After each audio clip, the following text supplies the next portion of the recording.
गरीब की थाली में अमीरों का खाना। इस कहानी की शुरुआत कुछ इस तरीके से होती है कि मिष्टी किट्टू डाइनिंग टेबल पे बैठकर खाना खा रहे हैं और उन लोगों के मन पसंद का सारा व्यंजन सामने पड़ा है।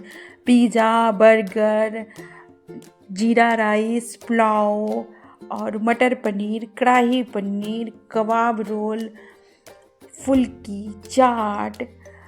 तो किट्टू बोल रहा था कि मिष्टी तुम मेरे तरफ जल्दी जल्दी सारा चीज़ करते रहो तो मैं फटाफट खा लूँगा। तो मिष्टी बोलती है कि तुम्हारे सामने जो पड़ा है तुम उसको खाओ और हमको शांति से खाने दो। दोनों में हो जाता है झगड़ा। इसी बीच खाने में हो जाता है लेट। मम्मी आती है और मिष्टी किट्टू के ऊपर पानी डालती है। तो किट्टू बोलता है, ये क्या मम्मी, मैं पहला निवाला खाने ही वाला था और तुम मुझ पे पानी डाल दी। तो मम्मी बोलती है, उठो, सपनों से बाहर निकलो, हम लोग गरीब हैं, हम लोगों के सामने ना राजशाही व्यंजन नहीं पड़ा है, तुम बिस्तर पे पड़े हो, उठो। तो मिष्टी बोलती, हाँ मम्मी, मैं भी खाने जा रही थी और तुमने सपना पूरा नहीं होने दिया और उठा दिया। अमीरों वाला खाना तो हम लोग खा नहीं सकते, कम से कम सपने में ही तो खा लेने दो। तो स्वाति बोलती है कि बेटा उठो तुम लोग और जाकर मुंह हाथ धो, मैं तुम लोगों के लिए चावल दाल बनाती हूँ। तभी पूजा वहाँ पे आती है और बोलती है कि भाभी आज खाना मत बनाइए, आज मेरा कॉलेज में जो होटल मैनेजमेंट का कोर्स था उसका आज लास्ट डेट था, इसीलिए आज मैंने कॉलेज में बहुत अच्छे अच्छे पकवान बनाए हैं। तो मुझे वो पकवान मिला था खाने के लिए ना, तो मैं उसको टिफ़िन में भर कर ले आई हूँ कि मेरे साथ मेरा पूरा परिवार भी खाएगा। आप जाके जल्दी से प्लेट लेकर के आइए। तो भाभी बोलती है, ठीक है ननद जी, मैं जल्दी से प्लेट लेकर के आती हूँ, अभी बच्चे अच्छे खाने के बारे में बात ही कर रहे थे। तो पूजा बोलती है, बच्चे बातें कर रहे थे इसीलिए तो सामने आ गया। तो मिष्टी बोलती है कि बुआ, मेरे सपने में जो खाना रखा था और जो खुशबू है ना, वही खुशबू इस टिफ़िन में से आ रही है। बिना देरी किए स्वाति आती है, प्लेट लगाती है। मिष्टी और किट्टू बड़े खुशी मन से, बड़े चाव से खाते हैं।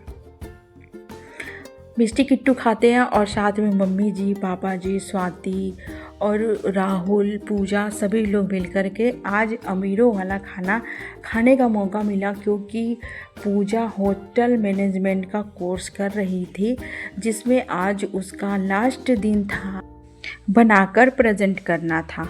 अगले दिन स्वाति चली जाती है मिट्टी के चूल्हे पे खाना बनाने के लिए। वो लकड़ी जलाती है और फिर वही सब्जी और रोटी बनाने लगती है और बच्चों को कह रही थी कि तुम फटाफट तैयार हो जाओ, स्कूल जाने में लेट हो जाएगा। तो मिष्टी किट्टू बोलते हैं कि मम्मी आज टिफ़िन में तुम क्या बना रही हो। तो मम्मी बोलती है कि बेटा वही सब्जी और रोटी बना रही थी, सब्जी भी थोड़ा ही सा था तो थोड़ा ही मैंने बना दिया है और तुम लोग जल्दी से तैयार हो जाओ। तो मिष्टी किट्टू बोलते हैं कि मम्मी तुम रोज़ रोज़ हमको टिफ़िन में सब्जी रोटी देती हो और मेरे फ्रेंड लोग बहुत अलग अलग तरह का अमीरों वाला खाना लेकर के आते हैं और तुम मुझे रोज़ रोज़ रोटी सब्जी देती हो। तो दादाजी बोलते हैं कि बेटा आज रोटी सब्जी ले जाओ और कल मैं मम्मी से कह के कुछ अच्छा सा बनवा दूंगा। तभी राहुल आता है और आकर के खड़ा होता है दरवाजे के पास और बोलता है, स्वाति क्या बात है, स्कूल का टाइम हो गया, अभी तक बच्चे स्कूल नहीं गए हैं। तो स्वाति बोलती है कि बच्चे तो तैयार हो गए हैं लेकिन वो लोग टिफ़िन ले जाने को तैयार नहीं है, इन लोगों को चाहिए अमीरों वाला टिफ़िन।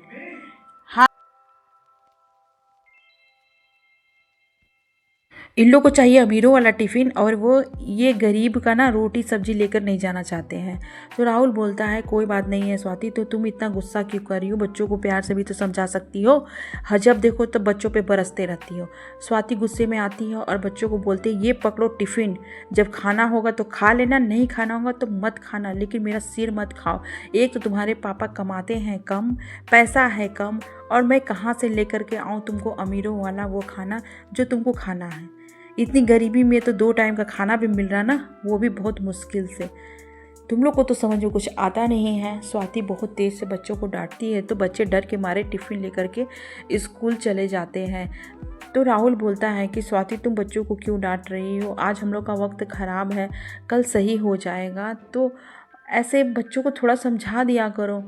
तो स्वाति बोलती है, मैं थक चुकी हूँ इस गरीबी से, एक तो तुम्हारा हाथ खराब, ऊपर से तुम कमाते भी बहुत कम हो, और मम्मी जी पापा जी दोनों बीमार रहते हैं, और एक पूजा है वो छोटी है, तो घर में आमदनी होगा कैसे, तुम कहो तो मैं बाहर निकल के 2-4 पैसे कमा लूँ। राहुल बोलता है कि नहीं, तुम नहीं जाओगी काम करने।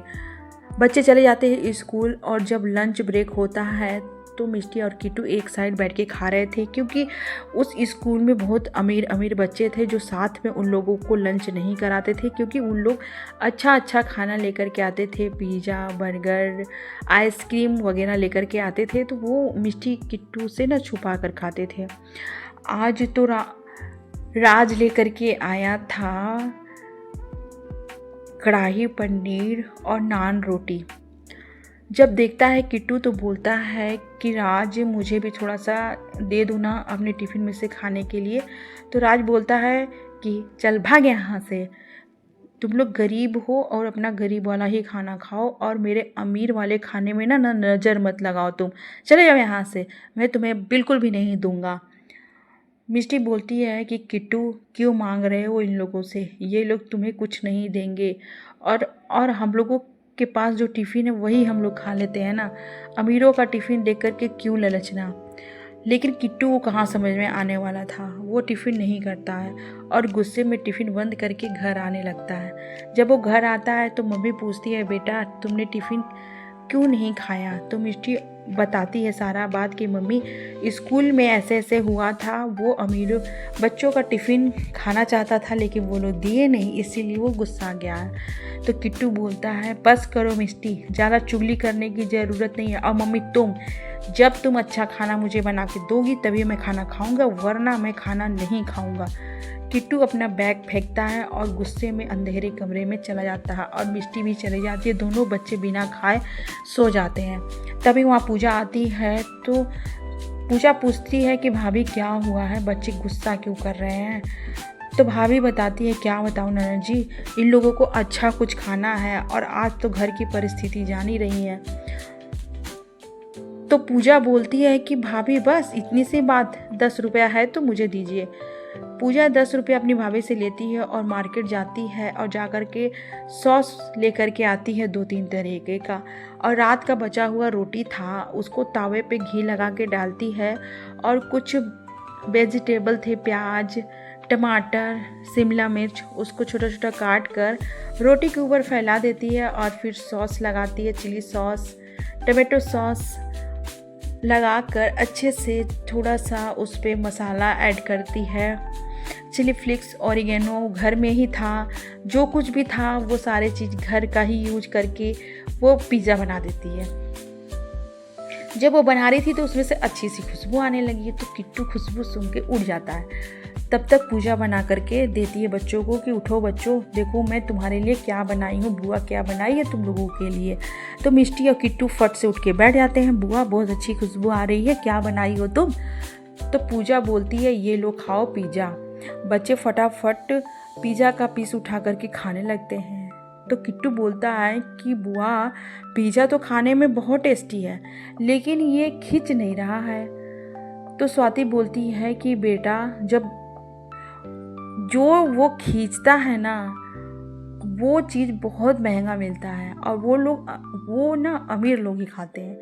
हम लोगों के पास इतना ज़्यादा पैसा नहीं है कि हम लोग चीज़ खरीद के लाएं और पिज़्ज़ा में डालें, जैसा बना है खा लो। तो किट्टू बोलता है कि मम्मी, चीज़ के बिना भी पिज़्ज़ा बहुत अच्छा लग रहा है, बहुत टेस्टी पिज़्ज़ा है, थैंक यू बुआ, तुमने पिज़्ज़ा बनाया।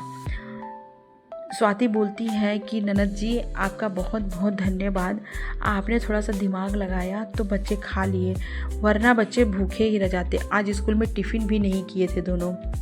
तो पूजा बोलती है कि भाभी, मेरा होटल मैनेजमेंट करने का कुछ तो फ़ायदा होगा, आप चिंता मत करिए, मैं ऐसे ही कुछ दिमाग लगा करके बनाऊंगी ना तो बच्चे खुशी खुशी खाएंगे। और वैसे भी बच्चे रोज़ रोज़ का खाना खा करके बोर हो जा रहे हैं, तो उसी खाने में थोड़ा सा अगर ट्विस्ट कर दिया जाए उसी खाने को, तो खाना का स्वाद भी बदल जाता है और बच्चे खुशी मन से भी खा लेंगे। सभी लोग बहुत खुशी खुशी से खाते पीते हैं और सो जाते हैं। मिष्टी किट्टू तो ज़्यादा खुश होते हैं। अगले दिन राहुल अपने काम पे जाता है। राहुल ढाबे में नान रोटी का काम करता है, चूल्हे पे बनाने का। आज चूल्हे में आंच तेज़ था और राहुल का हाथ भी एक सही नहीं था, तो उसका हाथ जल जाता है। तभी ढाबे का मालिक महेश आता है और फिर वो राहुल पे बहुत ज़्यादा गुस्सा करने लगता है कि राहुल, तुम ध्यान से काम करते नहीं हो, एक तो तुम्हारा हाथ खराब है, ऊपर से तुम हाथ जला लिए, चले जाओ यहाँ से, मैं तुम्हें अब काम पे नहीं रखूँगा, क्योंकि मुझे ना काम करने वाला आदमी चाहिए, बैठ कर खिलाने वाला आदमी नहीं चाहिए। तो राहुल बोलता है कि मालिक, मुझे आप काम से मत निकालिए, क्योंकि मेरे घर में ना पैसों की बहुत ज़्यादा ज़रूरत है और मैं अपने घर में अकेला काम करने वाला हूँ और दूसरा कोई नहीं, और मुझे निकाल देंगे तो क्या होगा। लेकिन महेश राहुल का कुछ नहीं सुनता है और उसे डांट कर निकाल देता है। तो राहुल जब घर आता है तो स्वाति और मम्मी पापा पूछते हैं कि क्या हुआ, तो राहुल सारी बात बताता है। तो स्वाति बोलती है, कोई बात नहीं है जी, वैसे भी आपका हाथ बहुत ज़्यादा जल गया है, तो आप इस जले हुए हाथ से काम कैसे करेंगे। तो राहुल बोलता है, तब इस घर में पैसे कहाँ से आएंगे। तो स्वाति बोलती है कि मैं जाऊंगी बाहर और जाकर के काम करूंगी, मैं तलाश करूंगी काम, कोई ना कोई काम मिल जाएगा। तो राहुल बोलता है कि नहीं स्वाति, तुम काम करने नहीं जाओगी, मेरा हाथ खराब हुआ है तो क्या मैं इसी हाथ से काम करूँगा। तो स्वाति बोलती है कि नहीं, आप सोइए, मैं जाती हूँ काम खोजने के लिए। तो स्वाति चली जाती है घर से बाहर काम खोजने के लिए। वो बहुत धूप में भटकती है इधर से उधर, लेकिन उसको कोई काम नहीं मिलता। वो कितनों के घर जाकर के पूछती है कि भैया झाड़ू पोछा का काम है तो हमसे करवा लो, और कोई काम है तो करवा लो, लेकिन उसे कोई काम नहीं मिलता। वो थक हार कर एक पेड़ के नीचे बैठ जाती है। तो कॉलोनी की औरतें जब स्वाति को अकेले बैठा हुआ देखती है तो आके पूछती है, क्या हुआ स्वाति, तुम ऐसे क्यों बैठी हो। तो स्वाति बोलती है कि मेरे घर की स्थिति बहुत ख़राब है, मैं क्या करूँ, कुछ समझ में नहीं आ रहा। स्वाति जब घर आती है तो देखती है कि राहुल के हाथ में पट्टी बंधा हुआ है और वो बैठा है चुपचाप, मम्मी जी वहीं बैठी हुई हैं। तो स्वाति बोलती है कि राहुल जी, मैं थक गई, मैं सारा दिन खोजती रही लेकिन मुझे कोई काम नहीं मिला। ऐसा है कि आप जिस ढाबे पे काम करते थे उसी ढाबे पे मेरा भी काम लगवा दीजिए। तो राहुल बोलता है कि नहीं, वो ढाबे का मालिक महेश बहुत बदमाश आदमी है, वो तुम्हारी कदर नहीं करेगा और तुम्हें रोज़ बेइज्जती करेगा, उसके अंदर इंसानियत नाम का कोई चीज़ नहीं है। तो स्वाति बोलती है, कोई बात नहीं है, मैं हर चीज़ बर्दाश्त कर लूँगी, आप मेरे साथ चलिए और मेरा काम लगवा दीजिए। तो मम्मी जी बोलती है कि बेटा, बाहर का दुनिया बहुत बेकार है, तुम संयम और समझदारी से काम लेना। स्वाति राहुल के साथ चली जाती है ढाबे पे। तो राहुल को देखकर महेश बोलता है कि तुम क्यों चले आए, तुम्हारा तो हाथ जल गया है, तुम कैसे काम करोगे। तो राहुल बोलता है कि मालिक, मैं काम नहीं करूँगा, मेरी जगह पे मेरी पत्नी स्वाति काम करेगी, इसका तबीयत कुछ सही नहीं है, थोड़ा हिसाब से ही काम करवाइएगा मालिक, इसको रख लीजिए काम पे। तो ढाबे का मालिक बोलता है कि मैं काम के लिए एक मजबूत इंसान चाहता हूँ, इस तरह से कमज़ोर औरत मैं नहीं रख सकता। तो राहुल बहुत गिड़गिड़ाने लगता है। तो ढाबे का मालिक स्वाति को रख लेता है बर्तन मांजने के लिए और साफ़ सफाई करने के लिए। तो स्वाति पूरा बर्तन धोती है और फिर पूरा ढाबे की झाड़ू पोछा साफ़ सफाई करती है, टेबल साफ़ करती है। जब रात के 11 बज जाते हैं तो स्वाति बोलती है कि मालिक, अब ढाबे पे कोई नहीं आ रहा तो मैं घर जा सकती हूँ।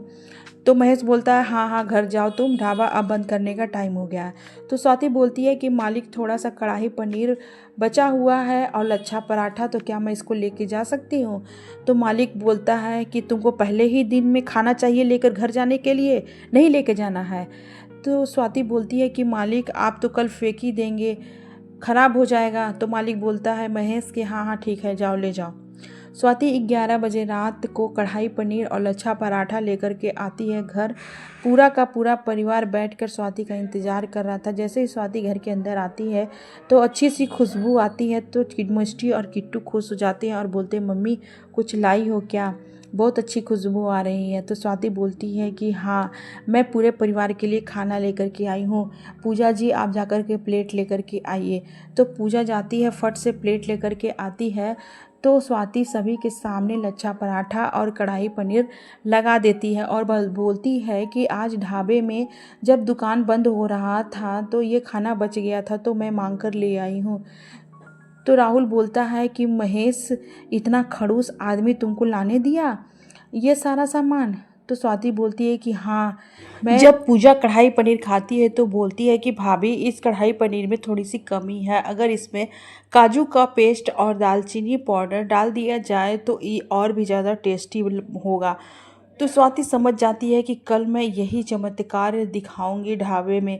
स्वाति फटाफट दूसरे दिन जाती है ढाबा में और फिर कढ़ाई पनीर बनाती है। तो उसमें वो काजू का पेस्ट मिलाती है और दालचीनी का पाउडर मिला देती है और चुपचाप बनाकर रख देती है और ढाबे में सभी को सर्व करके खिलाया जाता है। जो लोग खाते हैं कढ़ाई पनीर उन लोगों को हर दिन की अपेक्षा आज का कढ़ाई पनीर बहुत ज़्यादा टेस्टी लगता है और वो लोग मांग मांग कर खाते हैं और बहुत ज़्यादा तारीफ भी करते हैं कि स्वाति कढ़ाई पनीर लच्छा पराठा बनाकर रख देती है और फिर बाकी के कामों में जुट जाती है।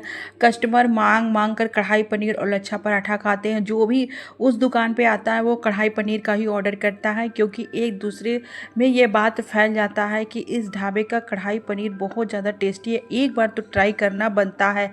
कस्टमर बहुत ज़्यादा खुश होकर के तारीफ कर कर के खाते हैं और महेश को भी बुला के बोलते हैं कि भाई आज आपके ढाबे में कौन ऐसा मिस्त्री आया है और इतना अच्छा टेस्टी कढ़ाई पनीर बनाया है कि खा के भाई मज़ा आ गया। अब तो हर दिन हम लोग सब आएंगे यहाँ पे कढ़ाई पनीर खाने के लिए। महेश खुश होता है और जाके स्वाति को बोलता है कि स्वाति तुम अब बर्तन मत मांजना और खाना बनाने का काम तुम्हारे जिम्मे रहेगा।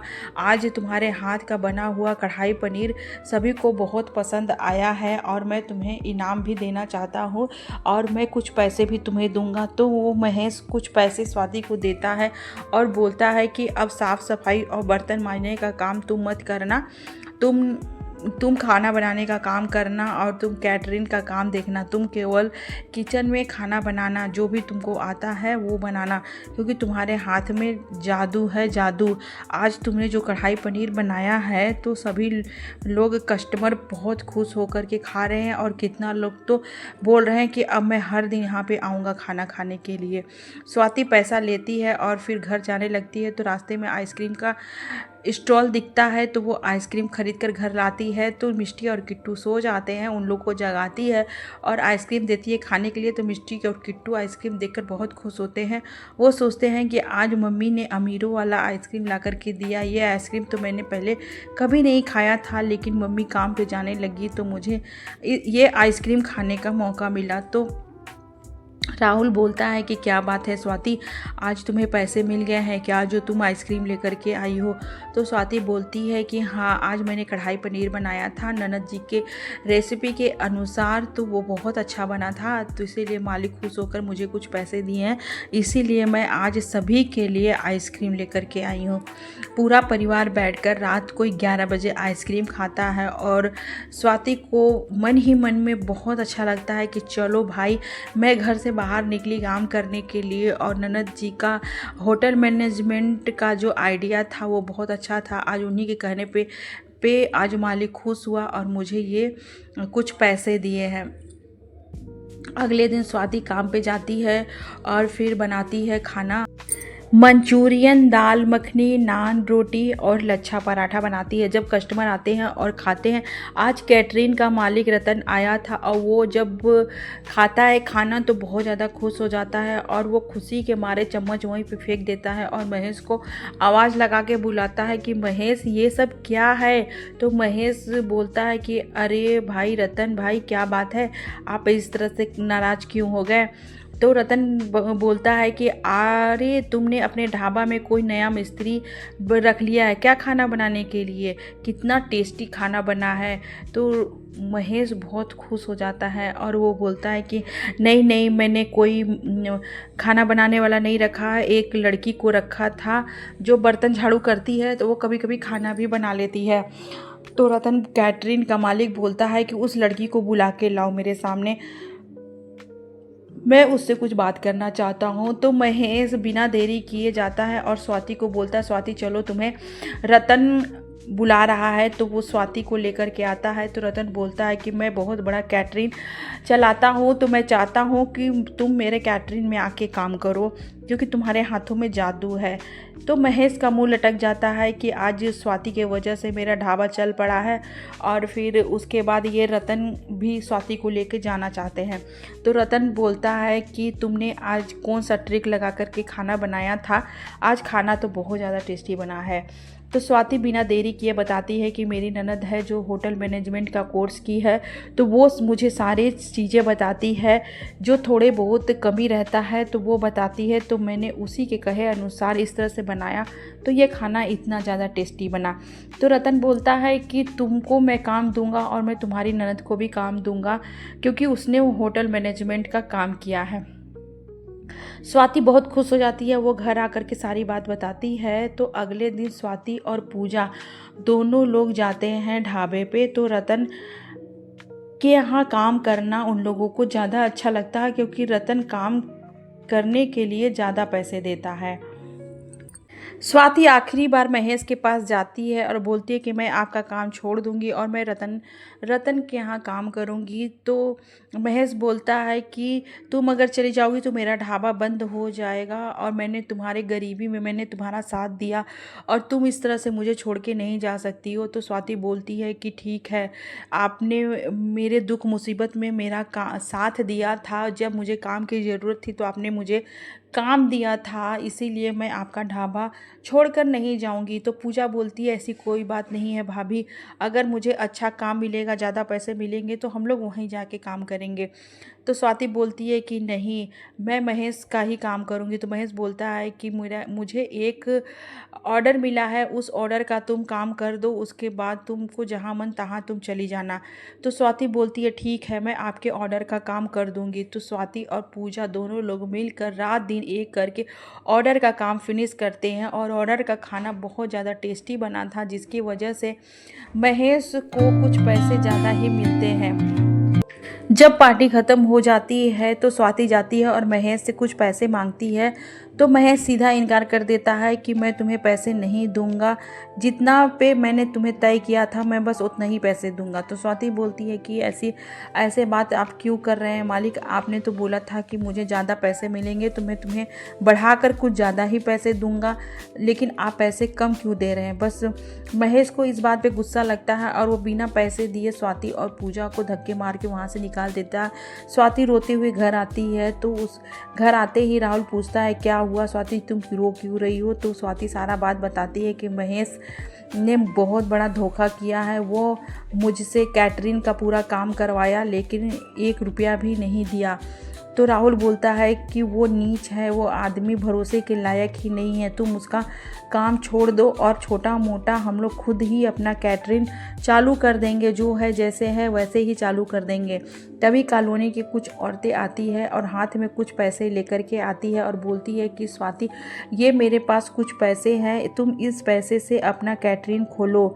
तुमने उस पार्टी में जो खाना बनाया था तो उस पार्टी में हम सब भी गए थे और वो पार्टी का खाना बहुत ही ज़्यादा टेस्टी था, तो हम सभी लोग चाहते हैं कि तुम अपना खुद का कैटरिंग चालू करो, तुम्हारे हाथों में जादू है। स्वाति बोलती है ठीक है, अगर आप लोग यही चाहते हैं तो मैं कैटरिंग चालू कर दूंगी, लेकिन मैं धीरे धीरे करके आप सभी का पैसा वापस कर दूंगी। तो कॉलोनी की औरतें बोलती है ठीक है। धीरे धीरे वक्त बीतता है और पूजा का होटल मैनेजमेंट का कोर्स और स्वाति की मेहनत रंग लाती है।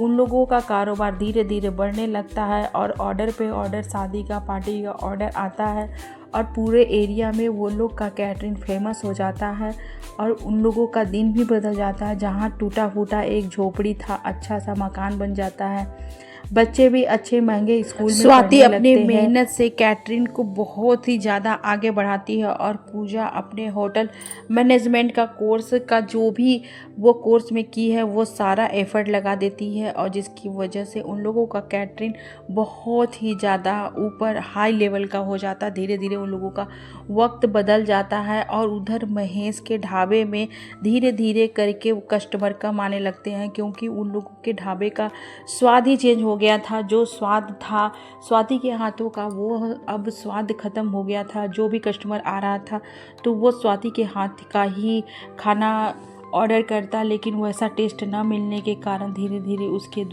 उसके ढाबे पे कस्टमर आना बंद कर देते हैं, और धीरे धीरे करके उसका ढाबा बंद हो जाता है। एक दिन महेश आता है, हाँ, आंखों में आंसू लेकर और हाथ जोड़कर स्वाति से बोलता है कि आप मुझे अपने होटल में काम दे दीजिए, मैं छोटा मोटा कोई भी काम कर लूँगा। तो स्वाति बोलती है कि आपके लिए मेरे इस होटल में कोई भी जगह नहीं है, मैं आपको काम नहीं दे सकती, क्योंकि आपने मेरे साथ बहुत गलत किया है। अच्छा इसी में होगा कि आप चुपचाप यहाँ से चले जाइए, आपके आंसू का कोई स्थान नहीं है इस घर में। महेश को बहुत ज़्यादा पछतावा होता है कि अगर मैंने स्वाति और पूजा के साथ अगर इस तरह का व्यवहार नहीं किया होता तो आज वो लोग भी इस चीज़ को समझती और उसको काम दे देती। लेकिन पूजा और स्वाति दोनों लोग हाथ जोड़ लेते हैं और महेश को बाहर निकलने का इशारा करते हैं। महेश चुपचाप उन लोगों का घर छोड़कर निकल जाता है, और फिर स्वाति और पूजा अपनी मेहनत से पूरे घर का किस्मत ही बदल देते हैं। तो आप लोग बताइए कि पूजा और स्वाति ने सही किया महेश को घर से बाहर निकाल कर, या फिर गलत।